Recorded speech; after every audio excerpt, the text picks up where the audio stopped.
श्रीराम समर्थ श्रीराम. वक्रतुंड महाकाय सूर्यकोटी समप्रभ निर्विघ्नं कुरु मे देव सर्वकार्येषु सर्वदा. रामा तुझे कोमल नाम घेता संतोष वाटे बहुफार चित्ता. बापा दयाळा मज भेट द्यावी संसार चिंता वही हरावी.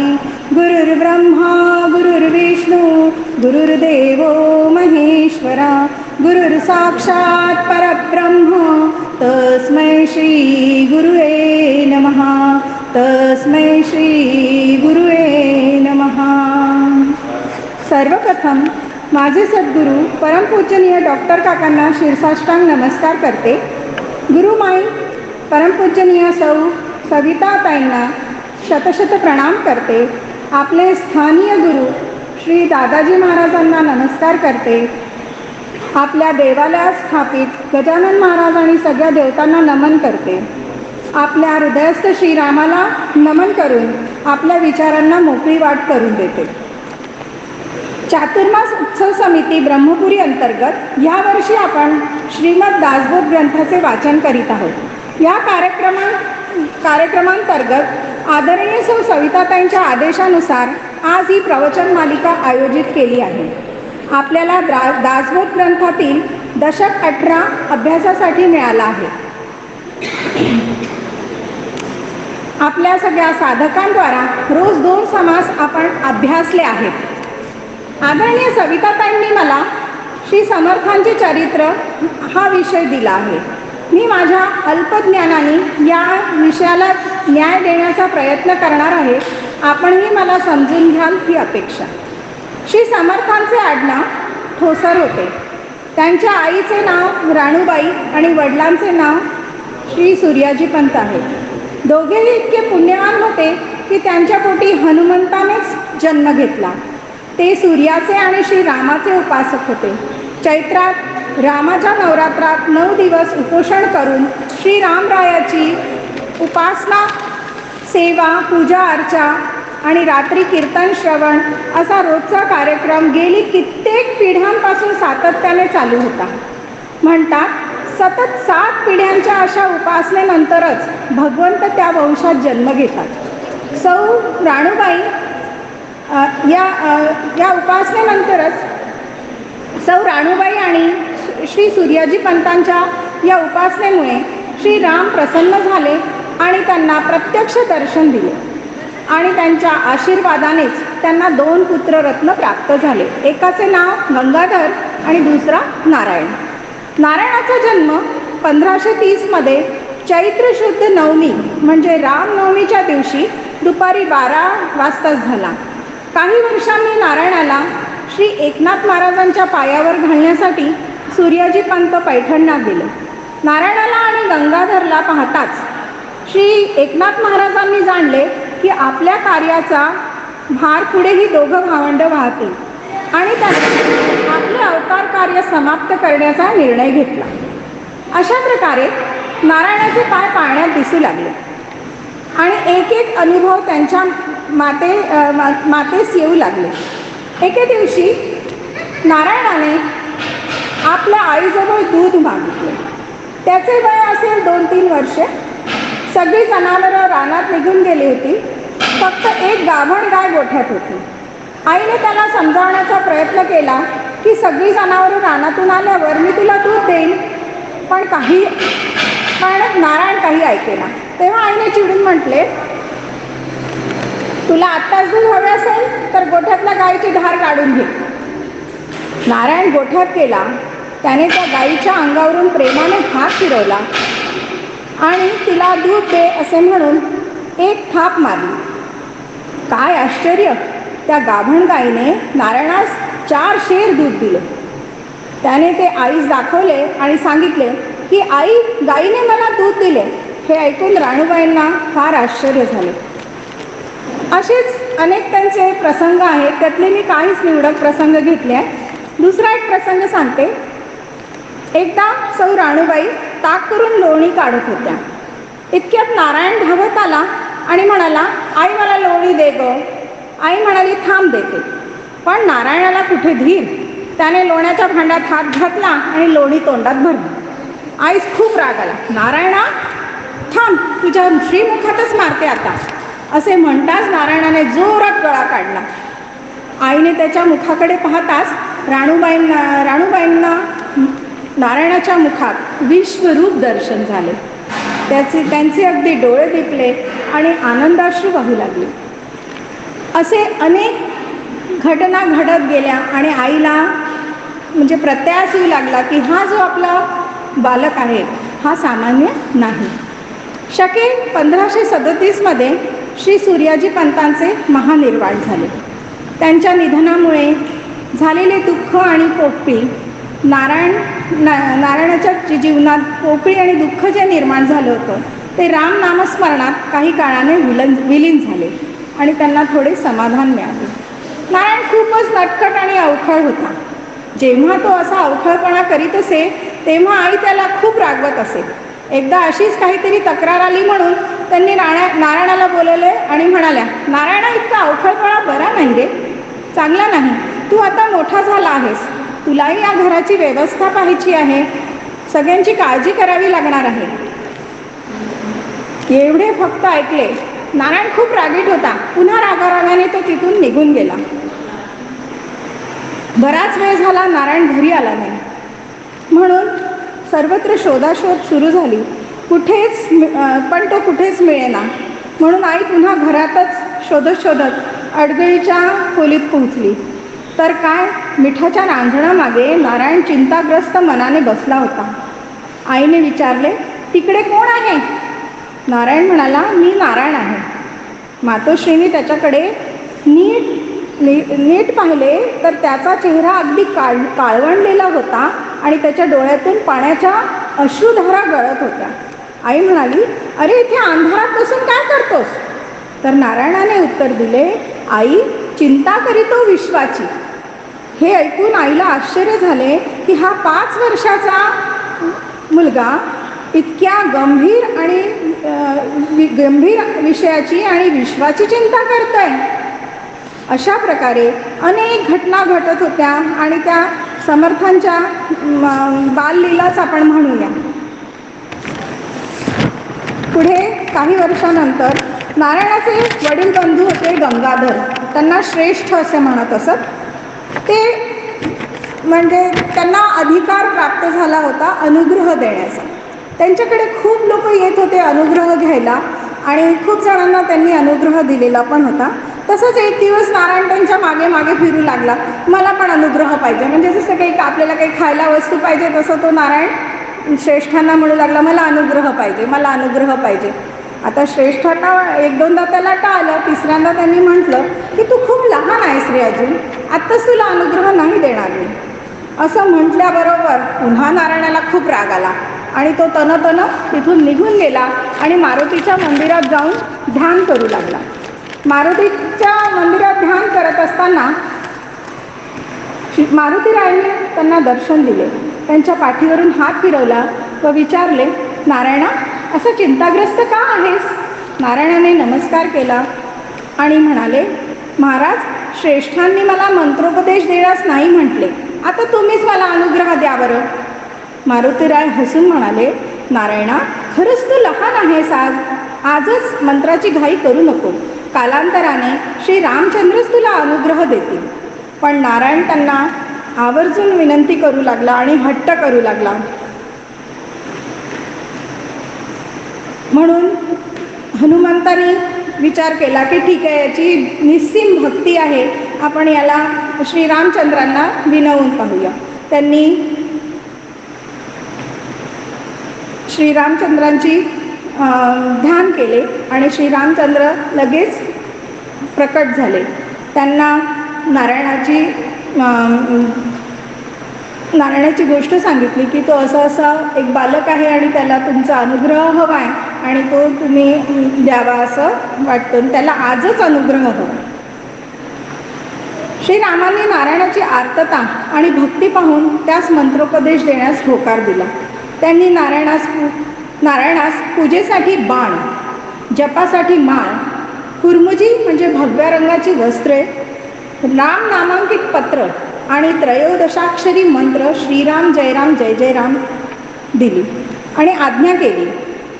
कलीच्या प्रथम चरणात म्लेच्छांचे म्हणजे मुसलमानांचे वर्चस्व सुरू होईल, तेव्हा उत्तरेत ज्याप्रमाणे नंदेशे करून व साम अंशे करून साधू उत्पन्न झाले व त्यांनी धर्मस्थापना केली, त्याचप्रमाणे तुम्हीही तेच कार्य करावे. यासाठी कृष्णापरी राहून म्लेच्छ निवारणार्थ सिसोदे म्हणजे भोसले वंशात शिव नावाचा राजा उत्पन्न होईल, त्यास मंत्रोपदेश द्यावा व त्याचे सहाय्य घेऊन धर्मसंस्थापना करावी. असे म्हणून श्रीरामांनी नारायणास रामदास हे नाव दिले आणि रामचंद्र अंतर्धान पावले. आता हा इतका नटखट होता, क्षणाक्षणाला राग येत होता त्याला, तर आईला वाटलं की हे चांगलं नाही आहे, त्याला याच्यातून बाहेर निघाला पाहिजे. तर याच्यासाठी आई काय विचार करेल की ह्याला आपण आता बंधनात काढलं पाहिजे, म्हणजे हा थोडासा ताळ्यावर येईल. आईच्या मनात आले की नारायणाला जर रस्त्यावर आणायचे असेल तर त्याचं लग्न लावून दिलं पाहिजे. रात्री झोपण्याच्या वेळी राणूबाईंनी नारायणास अगदी जवळ घेतले आणि समजूत घालू लागल्या. नारायणा, असं वागणं बरं नाही रे. नारायण म्हणाला, आई तू तरी माझ्या लग्नाचा एवढा हट्ट का धरतेस ग? राणूबाई म्हणाला, नारायणा, तुम्ही 10-12 भाऊ असतात ना, तर मी तुला मुळीच लग्न कर असं म्हटलं नसतं, पण आपला वंश फार थोडा आहे म्हणून तू लग्न कर. निदान लग्नाचा अंतरपाठ तरी मला धरलेला पाहू दे. झालं. न मातू परम दैवतम या वचनावर दृढ विश्वास असलेल्या नारायणाने आईच्या म्हणण्याला मान दिला व वचन दिले. झाले. सगळी लगबग सुरू झाली. श्रेष्ठांनी लगेचच नारायणाचा विवाह निश्चित केला. सर्व मंडळी आसन गावात आली. लग्नाचा दिवस उजाडला. लग्नघटिका आली. नारायणाला तयार करून बोहल्यावर उभं केले गेले. मंगलाक्षदा वाटल्या गेल्या. समोर अंतरपाठ धरला. मुलीला आणले. सर्वजण खूप आनंदात होते. शुभमंगल सावधान हा शब्द ऐकला. नारायणाने त्याचा अर्थ भटजींना लगेच विचारला.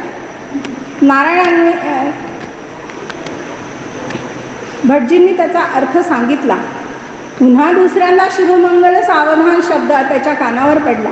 नारायणाने मनाशी विचार केला, आईला दिलेल्या वचनाची तो पूर्तता झाली. मी बोल्यावर चढलो. माझ्यासमोर अंतरपाठ धरला. आईला वचन दिलं होतं एवढंच मी, ते पूर्ण झालं आहे आणि मी सावधान आहे असा विचार करून असं म्हणून ते लग्न मंडपातून पळून गेले. थेट जाम गावीच पोचले. म्हणजे जाम त्यांचं गाव, तिथे जाऊन पोचले आणि अश्वत्थ नावाच्या झाडावर जाऊन बसून गेले वरती. 3 दिवस बसून राहिले की कोणी मला शोधेल, तर मी खाली उतरलं तर मला कोणी पाहिलं पकडेल, म्हणून 3 दिवस त्या झाडावरच बसून राहिले. आणि जेव्हा ते 3 दिवसानंतर खाली उतरले, गोदावरीच्या तीरातीराने पंचवटी क्षेत्राकडे निघाले. वय लहान पण दृढ निश्चयाने निघाल्यामुळे वाटेत तहान, भूक निवारण व थंडी वारा यांपासून शरीर रक्षण हे सर्व श्री रामरायच करत होते. म्हणून म्हटले जाते ना की कोणतेही कार्य दृढ निश्चयाने करायचे ठरवले तर भगवंतच आपल्याकडून ते करून घेत असते. नारायणाने तिथे टाकळीस पोहोचल्यानंतर सगळ्यात पहिले तर नारायणाने आपलं नाव बदललं, कारण की नारायण नावाने त्याला सगळेच ओळखत होते. म्हणून तिथे त्यांनी गेल्यावर सगळ्यात आधी आपलं नाव बदललं आणि श्रीरामाने दिलेलं रामदास हे नाव आपलं ठेवलं. आणि टाकळीत निवांत ठिकाणी राहून तिथे गोदावरी आणि नंदिनी नदीच्या संगमात ते उपासना करायला त्यांनी सुरुवात केली. उपासना म्हणजे काय? त्यांची उपासना म्हणजे सकाळी त्यांची उपासना कशी राहत होती? सकाळी सूर्योदयापासून दुपारी 12 वाजेपर्यंत त्या संगमाच्या पाण्यामध्ये उभं राहायचं. वय किती असेल? 10 वर्ष. 10 वर्षाच्या वयामध्ये त्या पाण्यामध्ये सकाळी सूर्योदयापासून तर मध्यान्नापर्यंत उभं राहायचं आणि रामनाम जप करायचा. त्यांनी 13 कोटी रामनाम जपाचा संकल्प केला होता आणि गायत्री पुरस्चरण करायचं असा त्यांचा रोजचा नियम होता. आणि 12 वाजेपर्यंत ही उपासना केल्यानंतर ते टाकळीत माधुकरी मागायस निघायची. माधुकरी मागून आणली की ती तशीच नाही खायची, ती पूर्ण त्या गोदावरी नदीत बुडवायची. 5 मिनटं बुडवून ठेवायची, बाहेर काढायची. म्हणजे त्याच्यातला जो काही रस, गंध, चव होती ती सगळी गोदावरी नदीला अर्पण करायची. आणि जो राहिलेला राहिलेलं जे अन्न असायचं त्याला रामाला नैवेद्य दाखवायचे आणि तो प्रसाद म्हणून ते ग्रहण करायचे. असं 1-2 वर्ष नाही, सतत 12 वर्ष त्यांनी केलं. आणि ते 10 वर्षाच्या मुलाचे पाय किती कोमल, आणि रोज सकाळपासून तर 12 वाजेपर्यंत त्या गोदावरी नदीत उभे राहायचे. तर जितक्या मासोळ्या वगैरे किडे कुटुक होते ते सगळे असे कोवळ्या त्यांचं मांस असं खाऊन घेतलं होतं. त्यांच्या बोटांना, पायांना पूर्ण अशा जखमा होऊन गेल्या. पण त्याच्यासाठी त्यांनी कधीही आपली उपासना थांबवली नाही की आज मला दुखत आहे, आज मला रक्त आलं आहे, असं कधीही त्यांनी केलं नाही. आणि पूर्ण त्यांनी इतकी कडक तपश्चर्या त्यांनी ती केली आणि ते फक्त समर्थ होते म्हणूनच ते करू शकले आणि त्यांनी ती केली. आणि असं 12 वर्ष सतत त्यांनी अनुष्ठान केल्यानंतर ही जी त्यांची तपश्चर्या आहे ती राम पण ते पाहून खूप प्रसन्न होत होते. आणि क्षणोक्षणी वेळोवेळी श्रीराम त्यांना दर्शन देत राहायचे त्यांच्या त्या उपासनेच्या दरम्यान. आणि त्यांना आठवण करून द्यायचे, तू इथे वेळ घालवत आहेस, तुला मी कृष्णातीरी जायला सांगितलं आहे, तुला मी आपल्या धर्माचं स्थापना करायला सांगितली आहे, तू कृष्णातीरी जा, अशी नेहमी त्यांना आठवण करून द्यायची. पण समर्थांनी, रामदासांनी त्यांना विनंती केली की तुम्ही म्हणताय ते खरं आहे, पण माझी उपासना जे मी ठरवलं आहे 12 वर्ष, ती माझी उपासना पूर्ण झाल्यानंतरच मी माझ्या कार्याला सुरुवात करणार आहे. आणि असं म्हणून त्यांनी आपली पूर्ण 12 वर्ष अशी तपश्चर्या केली. आणि असं, आणि त्यांचा हा सकाळचा, मी तुम्हाला सांगितलं की सकाळी ते उपासना करायचे, 12 वाजता त्यांचं म्हणजे माधुकरी मागून आणून जेवायचे. आणि संध्याकाळ आणि रात्रीचा वेळ असा होता की ते पंचवटीला जायचे आणि तिथे देवळामध्ये, रामाच्या मंदिरामध्ये सगळे सद्ग्रंथांचं वाचन, कितीतरी सद्ग्रंथांचं वाचन होत होतं, ते सगळं श्रवण करायचं. वाचायला तर पुस्तकं मिळणं कठीण होतं, पण श्रवणाने त्यांनी खूप सारा आपलं ज्ञान आत्मसात केलं होतं. खूप सारे ग्रंथ त्यांनी वाचले होते. आणि इतकी त्यांची जी तपश्चर्या झाली त्याच्यामुळे त्यांच्यामध्ये एक बदल दिसला. त्यांची जी कांती होती अगदी सतेज झाली, एक प्रकारची आभा निर्माण झाली त्याच्यात. आणि त्यांच्या मनाला खूप स्थैर्य आलं. किती अवखळ होता नारायण, पण आज या तपश्चर्येने त्यांच्या मनाला एक स्थैर्य प्राप्त झालं. आणि त्यांची कीर्ती, म्हणजे जसं जसं लोकांना माहीत झालं की असा हा छोटासा बालक इतकी तपश्चर्या करतोय, तर तिथे आसपासच्या लोकांमध्ये त्यांची कीर्ती पोहोचली की हा बालक पहा इतकं तपश्चर्या करतो आहे आणि हा सामान्य बालक नाही आहे. अशा प्रकारे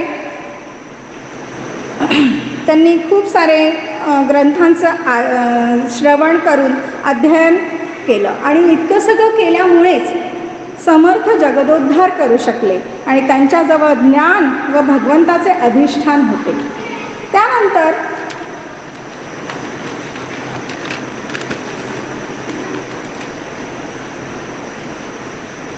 एकदा ते असंच म्हणजे आसपास मग त्यांचं फिरणं सुरू झालं, वेगवेगळ्या देवळात जायचे. एकदा ते पैठणला गेले. तिथे पैठणला जात असताना रस्त्यात एका गावामध्ये ते एका वडाच्या झाडाखाली बसून ध्यानस्थ बसले होते. आणि तिथून एक प्रेत यात्रा चालली होती. ती जी प्रेत यात्रा होती ती त्या गावाच्या कुलकर्ण्यांची होती. आणि त्यांची म्हणजे त्यांचं वय खूप जास्ती नव्हतं, पण त्यांचा मृत्यू झाला होता. आणि त्यांची पत्नीही त्यांच्या मागे सती जायला निघाली होती. म्हणजे त्यांची ती प्रेत यात्रा निघत होती, ते समर्थ तिथे बसले होते. पण ती जी सती जाणारी माता होती, तिला वाटलं की नाही, हा सत्पुरुष इथे बसलाय, याला मी नमस्कार एकदा करते आणि मग मी माझ्या पतीसोबत जाते. म्हणजे पण शेवटी पण एक तिला इच्छा झाली की आपण या सत्पुरुषाला नमस्कार करायला जाऊया. तर ती नमस्कार करायला जाते. ध्यानस्थ बसले होते समर्थ. तर त्यांनी हिने नमस्कार केल्याबरोबर त्यांच्या तोंडून आशीर्वाद निघाला, अष्टपुत्रावती भव. तर तिला जोरात रडायला आलं आणि खूप जोरात तिने हंबरडा फोडला की काय तुम्ही मला आशीर्वाद दिला, आत्ता माझ्या पतीचं म्हणजे पती गेले आहेत आणि मी त्यांच्यासोबत सती जायला निघाले आहे आणि तुम्ही मला असा आशीर्वाद देता, हा आशीर्वाद कधीच खरा होऊ शकत नाही. हे तिचं म्हणजे ऐकल्याबरोबर समर्थांनी डोळे उघडले. तर त्यांनी म्हटलं कुठे आहेत तुझे पती, आणि ते घेऊन गेले, त्यांच्या अर्थीजवळ घेऊन गेले.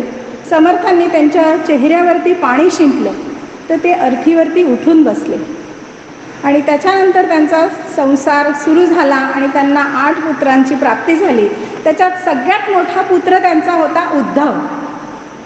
आता त्या आईला समर्थांमुळे म्हणजे इतकं सगळं प्राप्त झालं, त्यामुळे त्यांनी पहिल्याच नमस्कार केला तेव्हाच सांगितलं की मी माझा पुत्र तुम्हाला अर्पण करणार, माझा प्रथम पुत्र मी तुम्हाला अर्पण करणार, असं आधीच तिने सांगून दिलं होतं. आणि समर्थ टाकळीत आणि तिथेच राहत होते, तर ते वेळोवेळी समर्थांच्या दर्शनाला त्या बाळाला घेऊन जायची आणि कारण त्यालाही कळलं पाहिजे की हे आपले गुरु आहेत म्हणून. आणि ती सतत नेहमी म्हणायची, आज मी सोडून जाऊ का या बाळाला तुमच्याजवळ, पण समर्थ म्हणायचे नाही, अजून तो लहान आहे, आत्ता सध्या तुझी त्याला गरज आहे. आणि म्हणून ते तिला सतत म्हणजे काही दिवसांनी, पण जेव्हा तो 9 वर्षाचा झाला, त्याची मुंज झाली, त्याच्यानंतर समर्थांनी म्हटलं आता तू माझ्याजवळ याला सोडून दे. आणि तो उद्धव नावाचा सगळ्यात पहिला शिष्य आहे समर्थांचा, सगळ्यात पहिला शिष्य उद्धव नावाचा, आणि तो त्यांच्यासोबत पूर्ण वेळ राहिला. मग समर्थांनी ठरवलं की आता आपण भारत भ्रमणाला निघावं. तर तो उद्धव खूप मागे लागला. एक तर तो खूप लहान होता, तो खूप मागे लागला की मी पण चलणार, मला पण चलायचं आहे तुमच्यासोबत भारत भ्रमणाला. पण माहिती होतं समर्थांना की हा इतका छोटा बालक कसा इतका पायी, आणि तेव्हा काही बस गाड्या नव्हत्या, सगळं पायी भ्रमण करायचं होतं, तर हा कसा करू शकेल. म्हणून समर्थांनी एक मारुतीचं मंदिर तिथे बांधलं आणि त्या मारुती मंदिराचा मठ बनवला आणि त्या मठामध्ये त्याला मठाधीश म्हणून तिथे त्याला सांगितलं की या मठाची व्यवस्था तुला पाहिजे आहे, आणि त्याला काम सोपवून ते तिथून निघाले. आणि त्याच्यानंतर ते भारत भ्रमणाला निघाले. इसवी सन 1632 ते 1644 ही 12 वर्षे समर्थ रामदासांनी हिमालयापासून कन्याकुमारीपर्यंत भारत भ्रमण केले.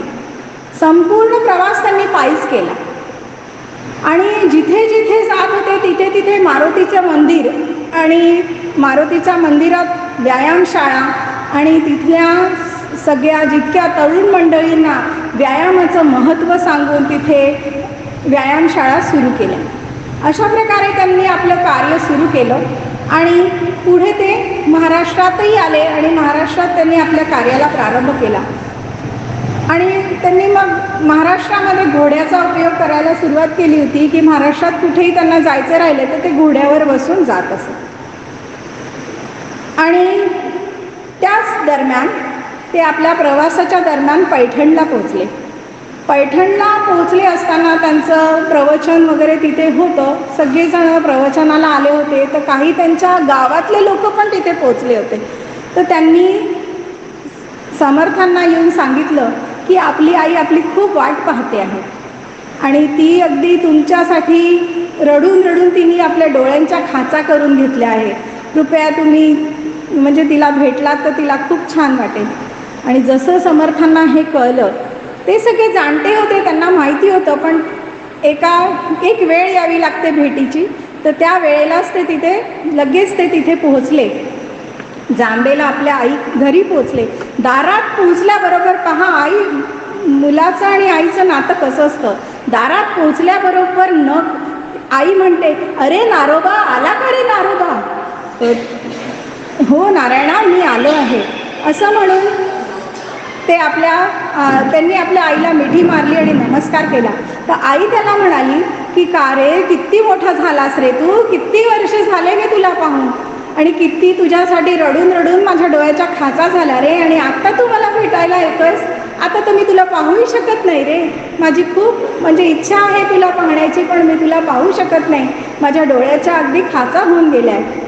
समर्थांनी त्यांना शांत केलं आणि एका पलंगावर नेऊन बसवलं आणि काहीही न बोलता त्यांच्या डोळ्यावरून आपला कृपाहस्त फिरवला. आणि तो कृपाहस्त फिरवल्याबरोबर मातोश्रींना दृष्टी आली आणि त्यांनी आपल्या नारोबाला पाहिलं. आणि त्यानंतर जवळजवळ 3-4 महिने ते आपल्या आईसोबत आणि परिवारासोबत राहिले आणि त्यानंतर पुन्हा त्यांनी आपलं कार्य करायला सुरुवात केली. जेव्हा ते नाशिकात राहत होते तेव्हा त्यांनी एक दासबोध लिहिला होता. त्याचं म्हणजे ते 21 समासी दासबोध, त्याला 21 समासी दासबोध म्हणतात, त्यांनी लिहिला होता. आणि दुसरा जो दासबोध त्यांनी लिहिला आहे, ज्याचं आपण आता पारायण करतो आहे, तो दासबोध 200 समासी आहे. 20 दशक आहे त्याचे, 200 समासांचा आहे. आणि हा जो दासबोध आहे त्यांनी लिहिण्यासाठी स्थान ठरवलं शिवथरगड. खूपच सुंदर अप्रतिम स्थान आहे, जिथे त्यांनी तो बसून लिहिला. मागे खूप मोठा धबधबा आहे, तिथे एक छोटीशी घळ आहे, घळ म्हणजे आपण काय म्हणतो गुफा आहे, आणि त्या गुफेत बसून दोघंच तिथे बसले, एक समर्थ आणि एक कल्याण स्वामी. समर्थांनी दासबोध सांगितला आणि कल्याणाने तो लिहिला. आणि ते इतके प्रतिभावान होते कल्याण स्वामी की लिहिता लिहिता त्यांच्या मुखपाठ झाला, इतके प्रतिभावान होते ते.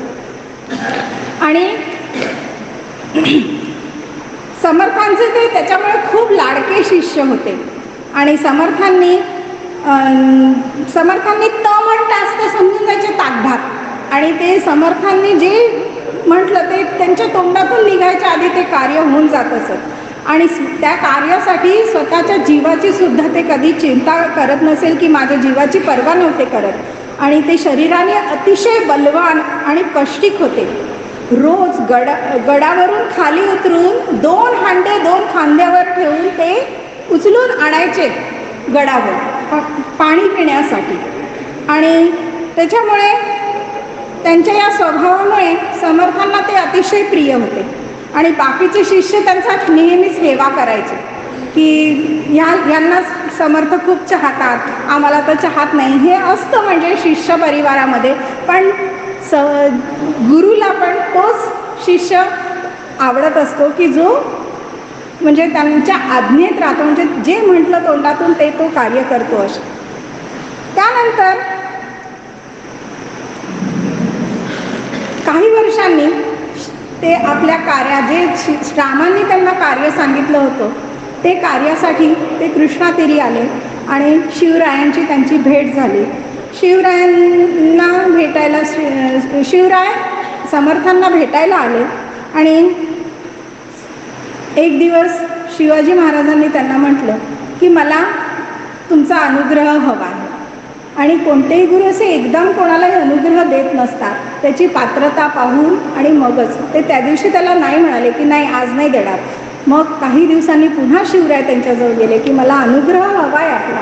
आणि त्या दिवशी मग त्यांना अनुग्रह देण्याचं ठरवलं. आणि समर्थांनी अनुग्रह देताना आपल्या जवळ त्यांना बसवून घेतलं शिवबाला आणि त्यांना आत्मानात्म विचार थोडक्यात सांगितला. आणि तो काय सांगितला हे मी थोडं तुम्हाला सांगायचं आहे. त्यांनी सांगितलं पृथ्वीवर जी तत्वे आहेत ती पंचमहाभूत आहेत, ती अनादी आहेत. पंचमहाभूतात सगळ्यात पहिलं तत्व म्हणजे पृथ्वी, म्हणजे भूमी.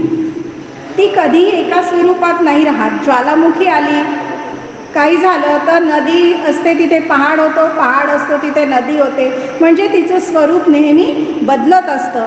म्हणून ती नश्वर आहे, ती म्हणजे शाश्वत नाही आहे. पृथ्वी शाश्वत नाही आहे, एकरूप राहत नाही, तिच्यामध्ये बदल होतो. आणि जे अशाश्वत आहे ते मिथ्या आहे. हे पहिलं झालं. दुसरं भूत आहे आप. आप म्हणजे पाणी. ह्याला उष्णता लागली की त्याची वाफ होते, म्हणजे यावरून आपसुद्धा नाशिवंत आहे, पाणी पण नाशिवंत आहे. आणि म्हणून हे पण मिथ्या आहे. तिसरं महाभूत आहे ते म्हणजे सूर्य, ते म्हणजे तेज. तेज तेज म्हणजे काय? सूर्य. सूर्य आपण पाहतो, उगवतो आणि मावळतो. मावळल्यानंतर प्रकाश जातो, अंधार येतो, म्हणजे तेज हे चिरंतन नाही आणि म्हणून हे पण मिथ्या आहे. चौथं महाभूत आहे वायू. वायूमध्ये कसं होतं, थंडीत तो नकोसा होतो आणि उन्हाळ्यात हवा असूनही मिळत नाही, म्हणजे वायू आज आहे आणि उद्या नाही, म्हणून तो पण कसा आहे? अशाश्वत आहे आणि तो पण मिथ्या आहे. आणि पाचवं भूत आहे ते आहे आकाश. आणि ही आकाश म्हणजे काय? पोकळी आहे आणि म्हणून ते नाममात्रच आहे. ती सगळीकडे पोकळीच आहे, ते पण नाममात्र आहे, ते पण नश्वर आहे. आणि म्हणून हे पाचही जे महाभूत आहेत ते कसे आहे? मिथ्या आहे. आणि महाभूते सत्य नाही. आणि आपलं हे शरीर काय आहे? कशाने बनलं आहे हे शरीर? पंचमहाभूतांनी बनलेलं एक मिश्रण केलं आहे. देवाने मिश्रण बनवलं पंचमहाभूतांचं आणि आपलं शरीर बनवलं आहे. तर आपण असं कसं म्हणू शकतो की हे आपला देह सत्य आहे? हा देह कसा आहे? नश्वर आहे. पण त्रिकाला बाधित असा हा एक आत्माच आहे आणि एकटाच सत्य स्वरूप आहे. या परमात्म्याचा अनुभव घेणे ही अत्यंत कठीण गोष्ट आहे. या ठिकाणी कर्ता वेगळा आणि कर्तृत्वाचा भोग घेणाराही वेगळाच, हा विचार आपण अंतरी ठसवावा. या विषयाचा अहर्निश निधिध्यास लागला पाहिजे. निधिध्यासाशिवाय कर्म प्रतीत होत नाही. या दृष्टीने जो नित्य विवंचना करतो आणि प्रत्यय घेतो त्याला श्रेष्ठ पुरुष म्हणतात. अशा प्रकारे शिवरायांचा अनुग्रह झाला आणि ते धन्य झाले. श्री समर्थांनी शिवाजींना राजधर्मही समजावून सांगितला आणि त्यानंतर त्यांचे जितकेही कार्य झाले, शिवाजी महाराज नेहमी म्हणजे प्रत्यक्ष लढाई करण्यापेक्षा गनिमी काव्यावरती जास्त जोर होता त्यांचा. म्हणजे गनिमी काव्यानेच ते कुठलीही पण लढाई जिंकायचा प्रयत्न करायचे आणि त्याच्यात ते सफल पण होत होते. पण हे गनिमी काव्य होत कसे होते? त्याच्यामध्ये समर्थांचा खूप मोठा हात होता. महाराष्ट्रामध्ये जेव्हा त्यांनी भ्रमण केले, सह्याद्रीच्या खोऱ्यांमधले जितके गावं होते तिथे त्यांनी आपले मठ स्थापन केले, तिथे त्यांनी व्यायामशाळा सुरू केल्या. तिथले जितके तरुण होते त्यांना शरीर सौष्ठवाचं महत्त्व सांगून त्यांच्यामध्ये जी मुसलमानांनी इतकी अत्याचार केल्यामुळे त्यांच्यामध्ये जो एक प्रकारचा भीती निर्माण झाली होती, ती भीती त्यांनी नाहीशी केली की नाही, तुम्ही का नाही आपण करू शकत. त्यांना शरीर सौष्ठव मिळालं आणि त्यांचा आत्मविश्वास वाढवला. आणि असे जे तयार झालेले तरुण होते त्या तरुणांना त्यांनी समर्थांनी शिवाजी राजांच्या सैन्यामध्ये दाखल केलं. सैन्यामध्ये म्हणजे मावळे जे कोणी होते समर्थांचे ते सगळे समर्थांचे शिष्य होते. समर्थांनी तयार केलेली ती एक सेना होती आणि हा त्यांना एक खूप मोठा फायदा झाला. त्यांचं सैन्य तयार झालं आणि त्याच्यानंतर ते अगदी कणखरपणे मुस्लिमांसोबत लढाई करायला तत्पर झाले. असाच एक प्रसंग आहे जो सगळ्यांना माहिती आहे, तो मी खूप जास्त नाही सांगत. सगळ्यांना माहिती आहे, आग्र्यावरून जेव्हा सुटका, आग्र्यामध्ये औरंगजेबाने शिवाजी महाराजांना बंदी केलं होतं आणि तिथून जी सुटका झाली ती गोष्ट सगळ्यांना माहिती आहे म्हणून नाही सांगत. पण तिथून जी सुटका झाली होती ती सुटका कशी झाली? आपोआप तर नाही निघू शकले, पण त्यांना जी सुटका करताना जी मदत करणारे लोक होते ते सगळे समर्थांचे मठाधीश, मठ जे होते त्या मठातले लोक, शिष्यांनी त्यांना मदत करून आणि त्यांना बाहेर काढलं आणि समर्थांमुळेच ते त्या दिवशी तिथून बाहेर पडले. म्हणजे असा गुरु आणि असा शिष्य असणं ही खूप मोठी भाग्याची गोष्ट आहे की असे शिष्य गुरु आणि त्यांना मानणारेही पण, आणि प्रत्येक गोष्टीमध्ये त्यांना ते सहकार्य करायचे, प्रत्येक गोष्टीत समर्थ त्यांना मार्गदर्शन करत होते. अशा प्रकारे त्यांनी खूप घोडदौड केली, खूप त्यांनी आपलं राज्य वाढवलं आणि हिंदवी स्वराज्याची स्थापना केली. तर समर्थांच्या हिंदवी स्वराज्याच्या शिवाजी महाराजांच्या हिंदवी स्वराज्याच्या स्थापनेच्या मागेही समर्थांचाच खूप मोठा हात होता आणि समर्थांमुळेच ते कार्य इतक्या समर्थांच्या मार्गदर्शनानेच त्यांनी आपलं कार्य केलं. त्यानंतर शिवाजी राजे झाले. सगळ्यांना त्यांचं चरित्र माहिती आहे, त्याबद्दल मी काहीही बोलत नाही. पण आपण आता शेवटाकडे येऊया. शिवाजी महाराज, आपल्याला माहिती आहे की त्यांना 50व्या वर्षीच त्यांचा मृत्यू झाला. त्याच्यामधले जे काही कथानक आहे सगळ्यांना माहिती आहे म्हणून मी ते बोलत नाही. पण 50व्या वर्षी शिवाजी महाराजांचा मृत्यू झाला. आणि शिवाजी महाराजांचा मृत्यू झाल्यानंतर समर्थांना थोडासा एक झटका बसला आणि समर्थांनी पण ठरवलं की आता आपण पण आपलं कार्य थांबवलं पाहिजे. आता खूप झालं, आता आपला जो कार्य करणारा मेन होता ज्याच्यासाठी आपण, कारण की त्यांना माहिती होतं समर्थ जर अजून शिवाजी महाराज जर का अजून 25 वर्ष जगले असते तर दिल्लीपर्यंत पोहोचले असते आणि ती त्यांना पूर्ण अपेक्षा होती. पण काही घरगुती कारणाने जे काही झालं असेल शिवाजी महाराजांच्या जीवनात सगळ्यांना माहिती आहे, त्याच्यामुळे त्यांचा मृत्यू झाला आणि ते खूप मोठा झटका समर्थांना बसला. आणि म्हणून समर्थांनीही पण ठरवलं की आता मी पण माझं अवतार कार्य मी पण आपलं अवतार कार्य आता पूर्ण करतो, मी पण आता इथे थांबतो. आणि त्यांनी आपला निर्वाण दिवस जाणला. ते तर जाणते होतेच, त्यांनी तो निर्वाण दिवस जाणला आणि त्यांनी 6 महिन्यापूर्वी, आपल्या निर्वाणाच्या 6 महिन्यापूर्वी त्यांनी अन्न पाणी पूर्णपणे त्याचा त्याग केला. अन्न पाणी घेतच नव्हते, फक्त दुग्धाहार घेत होते, फक्त दुग्धाहारावरती राहत होते ते. आणि त्याच काळामध्ये आता शिवाजी महाराजांचं असं झालं, समर्थांना एक काळजी पण होती की आता स्वराज्याचं काय होणार. संभाजी राजे पण एवढे जबाबदार नव्हते की ते हे इतकं सारं हिंदवी स्वराज्य सांभाळू शकतील आणि त्यांचे लक्षणं पण तेवढे हे नव्हते. तर समर्थांनी एक आपली जबाबदारी म्हणून एक पत्र लिहिलं. ते इतकं सुंदर आहे, तुम्हाला कधीही मिळालं तर नक्की वाचा. आम्ही त्याचा सध्या अभ्यास करतोय त्यामुळे मी सांगते, खूप सुंदर पत्र लिहिलं समर्थांनी. 32 पानांचं पत्र लिहिलं संभाजीराजांना आणि त्याच्यात त्यांनी त्याला सगळ्या प्रकाराने समजवण्याचा प्रयत्न केला की हे हिंदवी स्वराज्य तुला वाढवायचं आहे. आणि ते वाचल्यानंतर संभाजीराजांमध्ये इतका बदल झाला आणि त्यांनी समर्थांना अशी एक हे पण केली की नाही, तुम्ही जे म्हणता ते मी करणार, तुम्ही जसं म्हणता तसं मी पुढचं आयुष्य घालवणार आणि मी हिंदवी स्वराज्य वाढवणार, असं त्यांनी निरोप समर्थांना पोहोचवला. आणि समर्थ थोडासा निश्वास घेतला समर्थांनी की नाही आहे, आता माझं हे हिंदवी स्वराज्य सांभाळणारा तयार झाला आहे आणि तो करेल आता. ती त्यांची स्वराज्याची काळजी थोडीशी हे झाली. त्यानंतर म्हणजे आपण म्हणतो शिवथर काळावर त्यांनी दासबोध लिहिला. पण आपला जो आता शेवटचा समास आहे दासबोधाचा 20वा दशक, हा त्यांनी सज्जनगडावरच लिहिला. जेव्हा त्यांनी ठरवलं की आता मला जायचं आहे तर तेव्हा त्यांनी कल्याण स्वामींना सज्जनगडावर बोलवलं आणि त्यांनी 20वा दशक लिहिला. तिथेच समर्थांनी सांगितलं आणि कल्याण स्वामींनी लिहिला. ते दशक लिहिल्यानंतर समर्थांनी कल्याण स्वामींना आदेश केला की तू वापस डोमगावला जा. ते डोमगावच्या मठाचे अधिपती होते कल्याण स्वामी. त्यांनी सांगितलं की तू वापस जा आता डोमगावला आणि जोपर्यंत मी बोलवणार नाही तू गडावर यायचं नाही, असं त्याला आज्ञा केली आणि ते त्यांना पाठवून दिलं.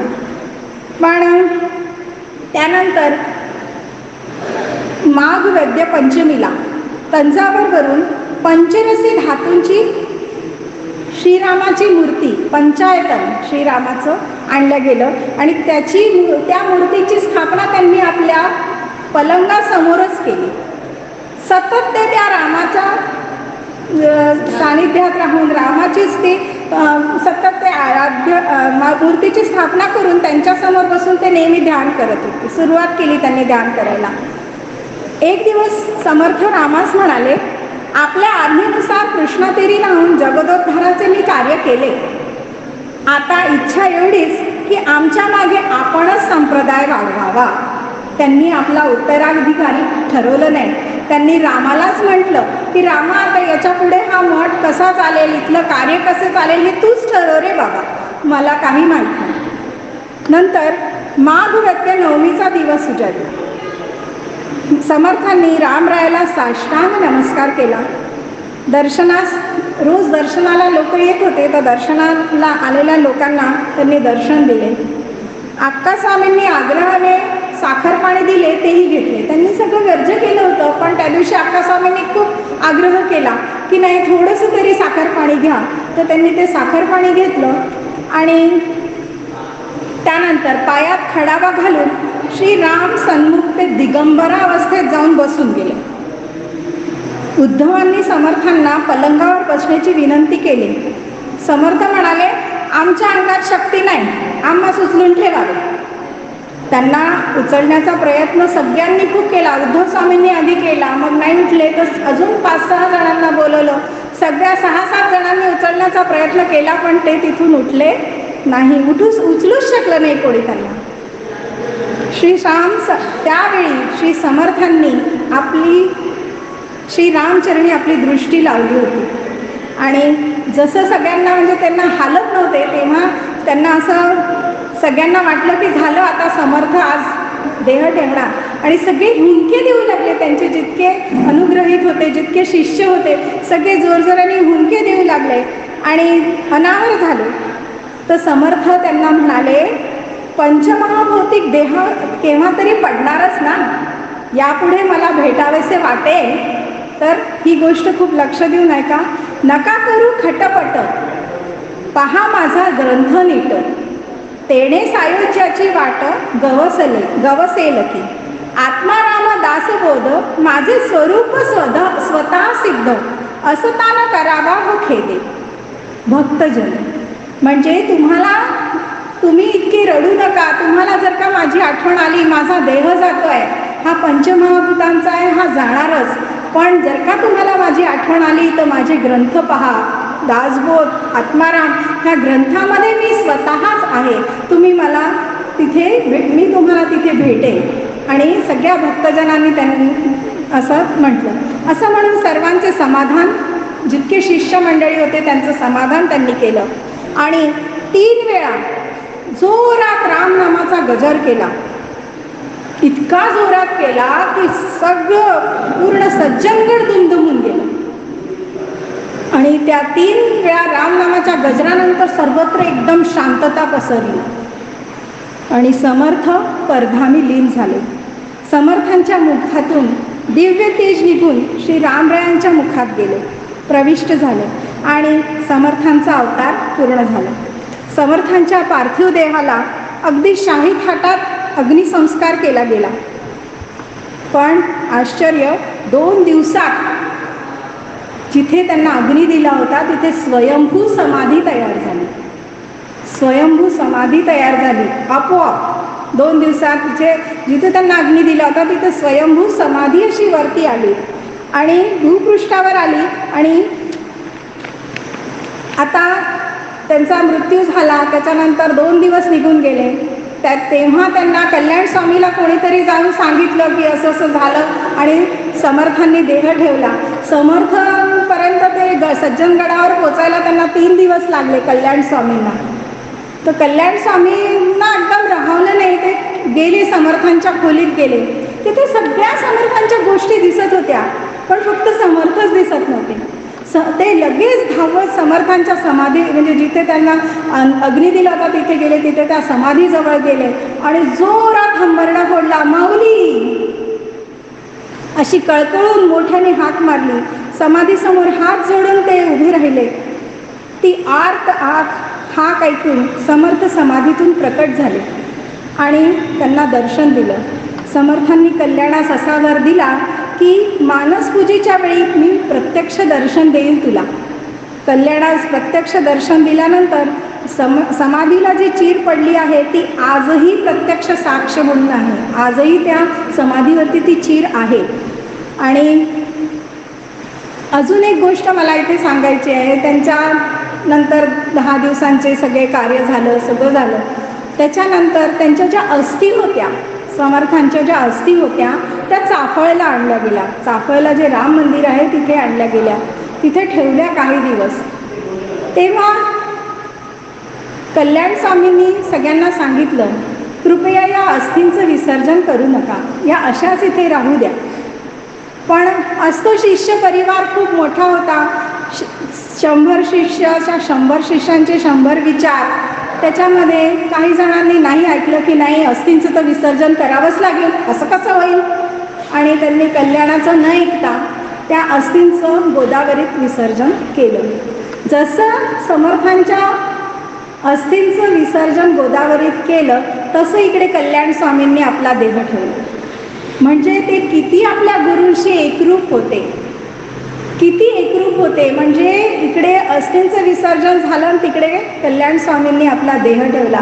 म्हणजे इतकी एकरूपता ही आपण या दोघांकडूनच शिकू शकतो. आपल्याला अशीच एकरूपता आपली झाली पाहिजे आपल्या गुरूंसोबत, तेव्हाच आपल्या या जीवनाचं सार्थक आहे. इतकी एकरूपता आपण यांच्याकडून, हे जे काही आपण समर्थ चरित्र ऐकलं त्याच्यामध्ये हीच एक खूप सगळ्यात गोष्टी अनुकरणीय गोष्ट आहे की आपल्याला आपल्या गुरूंशी एकरूप व्हायचं आहे, पूर्णपणे एकरूप व्हायचं आहे. आपल्या त्यांच्याशी आपल्याला वेगळं नाही राहायचं आहे. गुरु आणि मी एकच आहे, सगळं काही माझं गुरुच आहे, अशी एकरूपता आपल्याला आली पाहिजे. आणि तेच या आपल्याला चरित्रातून घ्यायचं आहे. त्यानंतर जर आपण त्रयोदशाक्षरी राम मंत्राचा जप केला, म्हणजे श्रीराम जय राम जय जय राम या मंत्राचा सतत जप केला, सतत त्याच्या अनुसंधानात राहिलो, तर श्रीरामाचं दर्शन आपल्याला एक दिवस नक्कीच होणार, हे समर्थांकडून आपण शिकू शकतो आणि यात शंका नाही. अशा प्रकारे समर्थांच्या उपदेशाप्रमाणे आपण सर्वांनी वागावे आणि समर्थांनी दिलेल्या श्रीराम जय राम जय जय राम या नामाचा आपण जप करावा. हीच ईश्वरचरणी प्रार्थना. आणि जी काही मला थोडंफार जे काही समजलं तेवढं मी बोलण्याचा प्रयत्न केला. जे काही चुका माझ्याकडून झाल्या असतील त्या सगळ्या माझ्या चुका आहे, आणि जे काही चांगलं तुम्हाला आवडलं असेल ते सगळं माझ्या सद्गुरू कृपेने त्यांनीच माझ्याकडून बदवून घेतलं आहे. आणि त्यांच्याच चरणी मी माझं हे आजचं उद्बोधन समर्पित करते आणि माझ्या वाणीला विराम देते. जय जय रघुवीर समर्थ, जय जय रघुवीर समर्थ, जय जय रघुवीर समर्थ. भावी पूर्ण कृपा गुरु मजवरी, प्रार्थित भावे तुला वारी सर्वारिष्ट नेऊन निलया.